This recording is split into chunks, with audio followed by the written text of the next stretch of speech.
Salut Ilan, comment tu vas? Je vais super bien, merci Damien. Et toi? Eh ben écoute, ça va, très bien. Je te remercie déjà de nous accueillir dans ton studio. Donc on est sur le boulevard Le Grand Bêta. Tu vas te présenter un petit peu aux gens qui regardent ces petites vidéos. Et puis après, on va un petit peu parler de ce que tu fais et de ta passion aujourd'hui qui est la photo. Ouais, Donc je te laisse te présenter. Je m'appelle Ilan Dehé, je suis photographe professionnel depuis 11 ans maintenant. Ok, Je fais plein de trucs différents en photo, mais aujourd'hui je suis spécialisé dans le portrait. d'accord, le portrait. Ouais. Qu'est-ce qui t'a amené à venir à la photo? Est-ce que c'est une passion qui t'a été transmise par quelqu'un ou est-ce que c'est toi un jour tu t'es levé Et je me suis dit je vais être photographe. Pourquoi pas? Non, en vrai j'ai toujours vu, comme dans plein de familles, j'ai toujours vu mon père faire beaucoup de photos. Mon grand-père a été photographe de rue aussi à un moment donné. Et donc j'ai toujours vu ces objets-là que j'ai toujours trouvé très beaux. D'accord. Et après, moi, je fais des études de journalisme et de communication. Et là, j'ai eu mes premiers cours de photo. Et je me suis dit, en fait, la photo, c'est vraiment cool, quoi. Et je m'y suis intéressé, je me suis pris de passion. Et après, je me suis dit, pourquoi pas en faire son métier. Ok, super. Donc un petit peu une transmission quand même Un peu familial, un peu familiale, ouais. sans doute un peu inconscient. Et puis après aussi, un déclic conscient. quand même, on est, Ouais, c'est ça. D'accord. Aujourd'hui, tu nous as dit donc tu faisais beaucoup de portraits. Ouais. Est-ce que c'est toi qui choisis tes séances photo? Est-ce que tu es appelé par des marques? Alors je sais pas du tout comment ça fonctionne, mais est-ce que tu es référencé par exemple chez des marques et ils viennent te chercher, ils te disent aujourd'hui tu as ça à faire, ou est-ce que c'est toi qui décides, tu es un peu libre? Alors, je compose avec ces deux aspects-là. C'est-à-dire que je suis à la fois artisan photographe, c'est-à-dire que je réponds à une commande de professionnels ou de particuliers.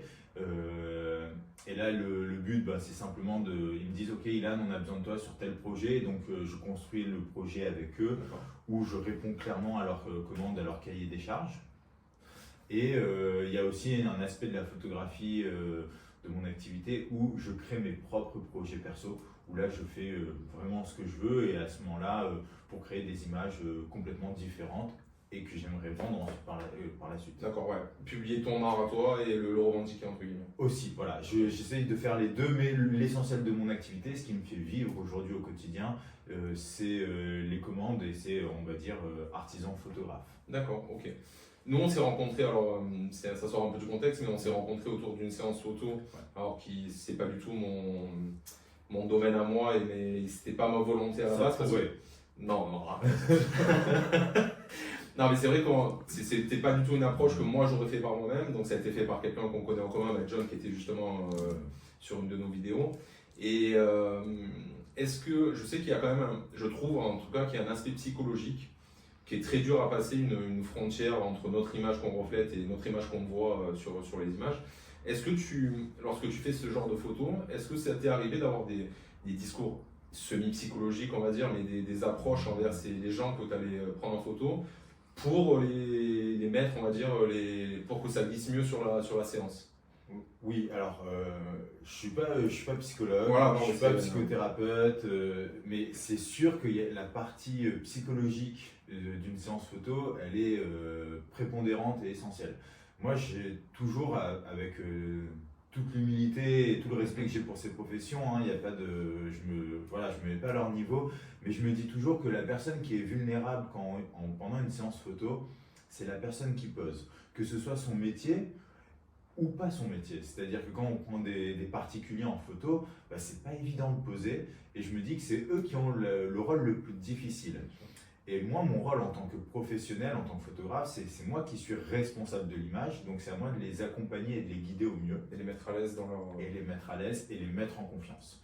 Donc j'estime que c'est une partie de mon job qui est bien sûr très psychologique, mais je ne suis pas pour autant psychologue. Ouais, J'essaie c'est juste de... C'est un accompagnement Exactement. de plus un lâcher prise de la personne devant l'objectif. Ouais. Et de mettre à l'aise, d'établir un climat de confiance, que la personne se dise ok, il va faire des bonnes photos avec moi, il me met à l'aise, je me sens à l'aise. Ouais, après, c'est un feeling en plus entre toi et le modèle. Exactement. Est-ce que, une petite question qui taraude peut-être les gens, est-ce que tu as déjà photographié des personnes connues, des modèles connus?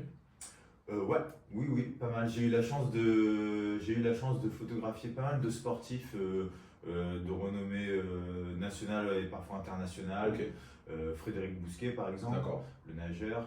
Qui a un peu la même corpulence que moi. Ouais, Ouais, à peu près. ouais, bah, j'étais un peu plus taillé que lui. Donc du Ouais. coup, bon, Bah, il c'est un peu. Ok, ouais. Ouais, non, donc, Non, en plus, ça doit être des beaux rendus, quoi. c'est des parce que- super rendus parce que c'est des personnes qui ont l'habitude d'être photographiées aussi.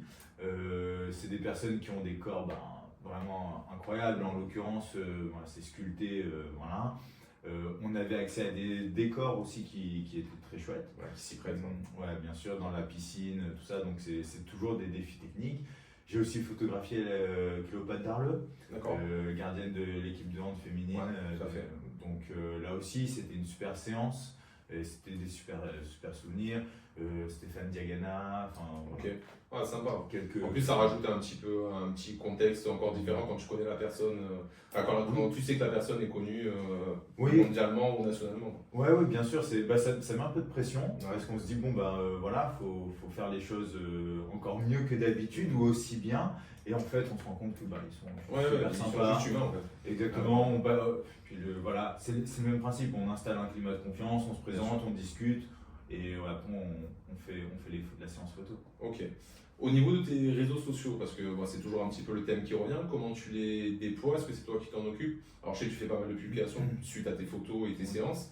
Est-ce que tu te donnes une ligne sur la semaine, te dire je dois faire tant de publications? Ou est-ce que c'est quelque chose un peu aléatoire, c'est au feeling, c'est comment? Alors au début des réseaux sociaux, enfin d'Instagram en l'occurrence, j'essayais d'être vraiment régulier, Ok. de poster tous les jours des stories, de créer du contenu, etc. Et de poster aussi mon travail. Et en fait, ça prend un temps considérable. Ouais. Et après, j'ai petit à petit lâché prise en me disant, ok, je poste quand je peux aussi. Ok. Donc, j'essaye de garder un rythme, mais je suis absolument pas régulier. La chance que j'ai, c'est aussi que je travaille beaucoup avec des blogueuses, des influenceuses. Qui repartagent ou qui elles-mêmes Et des marques locales. ton travail. Exactement, qui partagent, qui créent des posts et qui me taguent évidemment sur les posts. Modinette, l'atelier de Roxane, les Frangines, enfin tous ces clients avec qui je travaille et qui eux ont bien sûr une visibilité qui est énorme sur Bien les sûr. réseaux sociaux.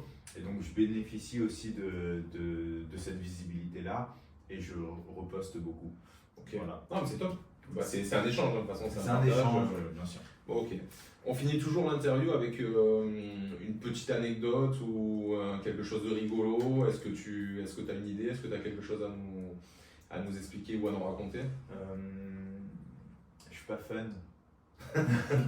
Non, j'ai pas d'anecdotes rigolotes là qui me viennent comme ça. Ce que Une séance photo qui aurait peut-être mal tourné ou enfin peu importe en fait. Ce que t'en- Non, mal tourné, non, parce que je fais toujours en sorte que ça tourne bien au final. Après, il y a des instants où bon, c'est pas forcément évident, mais ça, c'est pas fun. Non. Non. Non, par contre, ce que je peux dire, quelque chose qui me tient vraiment à cœur, c'est que depuis que je fais ce métier, en fait, j'ai toujours rencontré des gens incroyables que j'aurais jamais pu penser rencontrer. Et beaucoup de mes clients sont devenus des amis. Et ça c'est trop bien. Ça, pour moi, c'est la meilleure partie de mon travail. Ok, parfait. Je pense que c'est quand même l'essence de l'humanité aujourd'hui, c'est d'arriver à retrouver ça encore aujourd'hui, malgré tout ce qui nous entoure, tout ce qui est les réseaux, d'arriver encore à trouver des gens comme ça. Et je pense que ce qui est sympa, c'est que tu as un petit peu la même pensée que John quand je lui ai fait l'interview. Et c'est pour ça aussi qu'aujourd'hui on est là et que. Donc voilà, donc c'est cool. Moi je te remercie en tout cas, Ilan, je te remercie pour ce petit moment. On se retrouve la semaine prochaine avec une autre vidéo. Allez, bye bye.